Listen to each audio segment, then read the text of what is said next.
La nieve cae lentamente. No es una tormenta agresiva ni un vendaval violento. Es una nieve silenciosa, tranquila, casi melancólica.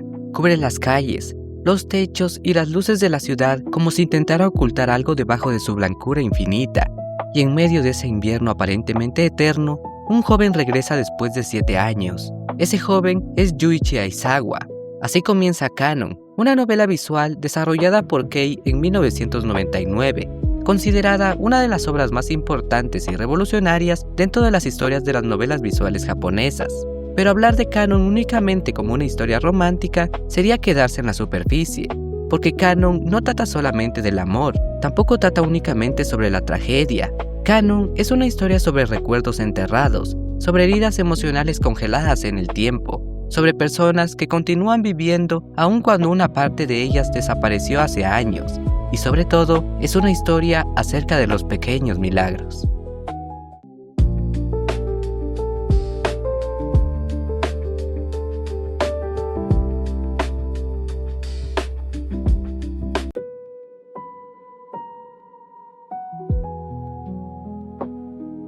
A finales de los años 90, las novelas visuales japonesas comenzaban lentamente a transformarse. Muchas seguían enfocadas principalmente en el romance ligero o en el contenido adulto, pero un pequeño grupo de desarrolladores quería llevar el medio hacia algo diferente. Querían crear historias capaces de hacer llorar, historias donde el drama emocional fuera más importante que cualquier otro elemento. De ese deseo nació Kei, un estudio fundado bajo la compañía Visual Arts y conformado por varios desarrolladores que anteriormente habían trabajado en otro estudio llamado Tactics.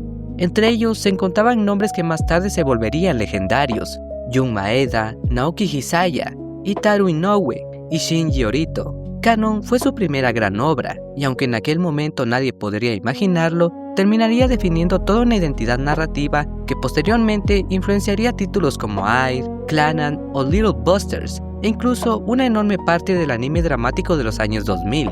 La fórmula emocional de Kei comenzó aquí, una combinación casi musical entre nostalgia, humor cotidiano, personajes adorables, tragedia emocional, elementos sobrenaturales y esperanza.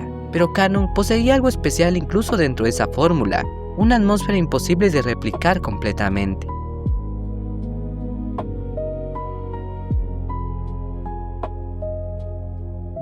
Yuichi Aizawa regresa a una ciudad que prácticamente ya no recuerda. Han pasado 7 años desde la última vez que estuvo ahí, 7 años desde su infancia, 7 años desde algo que claramente lo marcó profundamente. Pero el problema es que Yuichi no puede recordar qué ocurrió realmente. Desde el inicio de la historia existe una sensación extraña, una incomodidad silenciosa escondida debajo de las conversaciones cotidianas y los momentos cómicos. La ciudad se siente familiar, las personas parecen conocerlo, los lugares despiertan emociones confusas, pero su memoria está rota, y poco a poco, Kanon deja claro que este olvido no es accidental. Yuichi reprimió sus recuerdos, no porque quisiera olvidarlos, sino porque necesitaba sobrevivir emocionalmente. Aquí aparece uno de los temas centrales de toda la obra, que algunas heridas son tan dolorosas que la mente decide congelarlas.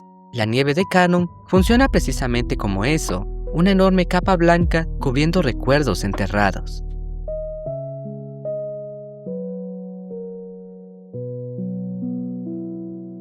Pocas novelas visuales han logrado construir una identidad atmosférica tan poderosa como lo hizo Kanon. La ciudad aquí parece suspendida fuera del tiempo. Todo está cubierto por nieve, las calles están vacías, el cielo casi siempre es gris, las noches son silenciosas y las luces urbanas brillan con una calidez distante. No se siente como un lugar real, se siente como un recuerdo. Y ahí reside una de las mayores virtudes narrativas de la obra, que Kanon transforma el invierno en un estado emocional. La nieve representa los recuerdos congelados, la soledad, la melancolía, la inmovilidad emocional y el silencio interior, pero al mismo tiempo también simboliza pureza, porque debajo de toda esa tristeza todavía existe algo cálido intentando sobrevivir. La ciudad entera parece esperar un milagro.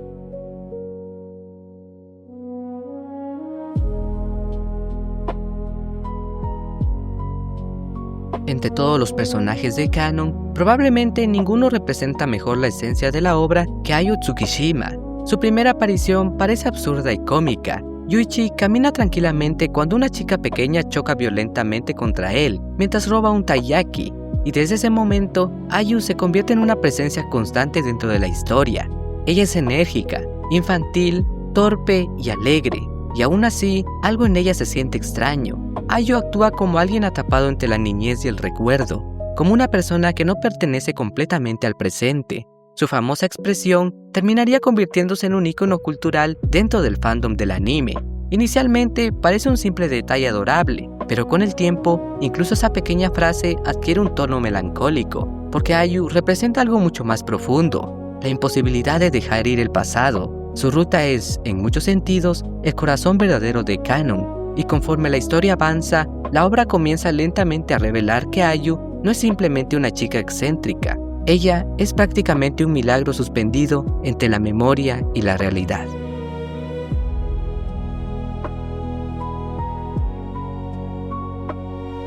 Si Ayu representa la nostalgia, Makoto representa el abandono. Su introducción parece salida de una comedia absurda. Una chica aparece de repente para atacar a Yuichi, aunque ni siquiera recuerda exactamente por qué está enojada con él. Makoto pierde la memoria, actúa impulsivamente y se comporta casi como una niña salvaje.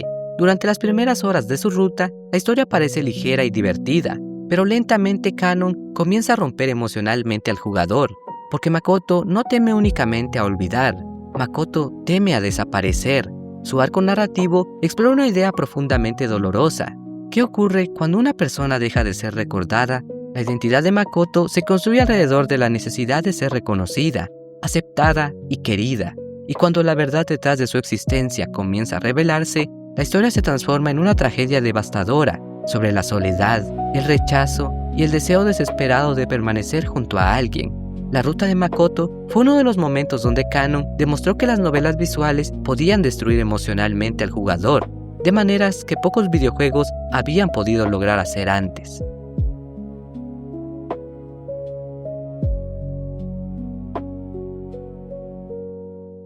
Shiori es posiblemente una de las rutas más humanas y dolorosamente realistas de toda la obra. Ella es una chica enferma, una joven que vive consciente de que su tiempo podría terminar pronto, y aún así sonríe constantemente. Aquí, Kanon abandona parcialmente sus elementos fantásticos para centrarse en algo mucho más cercano, la mortalidad. Shiori simboliza a las personas que intentan sobrevivir normalmente mientras cargan silenciosamente con un sufrimiento imposible de ignorar. Uno de los aspectos más tristes de su historia es cómo la sociedad comienza lentamente a tratarla como alguien separado del mundo normal, como si su enfermedad la volviera invisible. Pero Yuichi decide acercarse a ella, escucharla y compartir tiempo con ella. Y mediante pequeñas conversaciones cotidianas, Kanon construye una de las reflexiones más importantes de toda la obra, que la felicidad no depende de cuánto tiempo vive una persona, sino de si logró sentirse acompañada mientras estuvo aquí.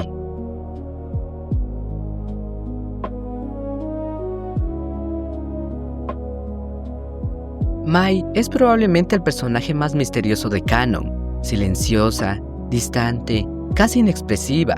Por las noches combate demonios dentro de la escuela utilizando una espada, y aunque inicialmente esto parece un elemento puramente sobrenatural, la historia pronto revela que los demonios funcionan como metáforas emocionales. Mai vive aislada, las personas le temen, la consideran extraña, la observan desde lejos. Ella misma comienza a creer que existe algo monstruoso dentro de sí. Su ruta analiza el aislamiento social, la culpa, la ansiedad y el miedo a lastimar a otros. Mai no lucha realmente contra criaturas externas, lucha contra la idea de que no merece ser aceptada, y esa batalla psicológica convierte su historia en una de las más complejas de toda la novela.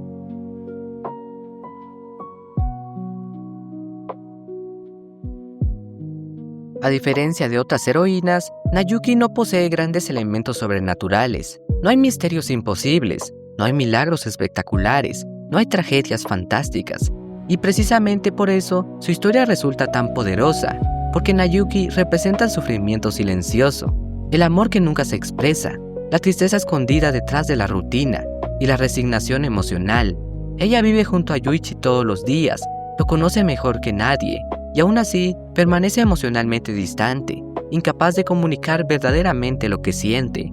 Su historia demuestra que algunas de las heridas más profundas no provienen directamente de tragedias sobrenaturales, sino de cosas pequeñas: la indiferencia, la costumbre, la incapacidad de decir te necesito. Cannon entiende perfectamente algo muy humano, que a veces las personas más solitarias son aquellas que siempre están acompañadas.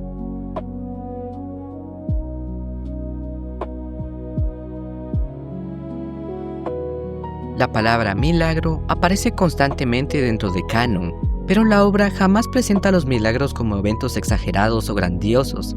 En cambio, los define mediante pequeños momentos humanos: recordar a alguien, volver a encontrarse, despertar de un largo sufrimiento, ser amado y no desaparecer de la memoria de otra persona.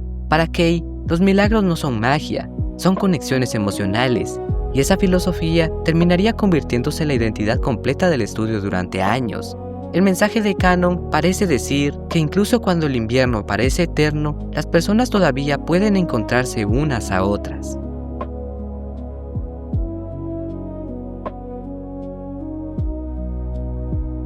Hablar de Cannon sin hablar de su música sería imposible. La banda sonora creada por Shinji Orito y Jun Maeda se convirtió en una de las más emblemáticas dentro de las novelas visuales. Temas como Last Regrets, Winter Wind y The Fox and the Grapes no funcionan simplemente como acompañamiento, funcionan como memoria emocional.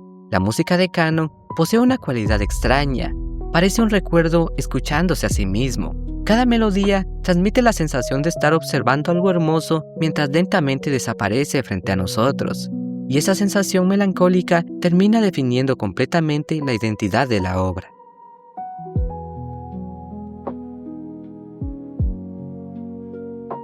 En el año 2006, Kyoto Animation adaptó Cannon al anime, y esa adaptación transformó la obra en una leyenda internacional. Kyoto Animation entendió perfectamente el alma de la novela visual: la lentitud emocional, el silencio, la nieve, la tristeza cálida y los pequeños detalles cotidianos.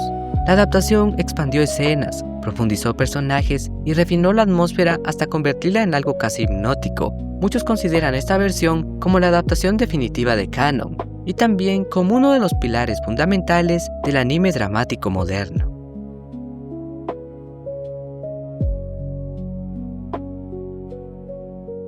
En el fondo, Cannon es una historia sobre personas intentando sobrevivir al dolor del pasado, no mediante grandes discursos, no mediante batallas épicas, no mediante heroísmo tradicional, sino a través del afecto humano. La obra plantea que los recuerdos pueden destruirnos, que el tiempo puede congelar emociones y que algunas heridas jamás desaparecen completamente. Pero también dice algo más. Dice que incluso en medio del invierno más frío, las personas todavía pueden encontrar calor en otros. Por eso Cannon permanece viva incluso décadas después de su lanzamiento, porque su tristeza no es vacía, es una tristeza llena de esperanza, una esperanza suave y silenciosa, como una luz encendida detrás de una ventana mientras la nieve continúa cayendo afuera. Y quizá esa sea la mejor forma de describir Cannon, no como una simple novela visual, sino como un recuerdo melancólico que continúa respirando dentro del corazón de quienes alguna vez caminaron por sus calles nevadas.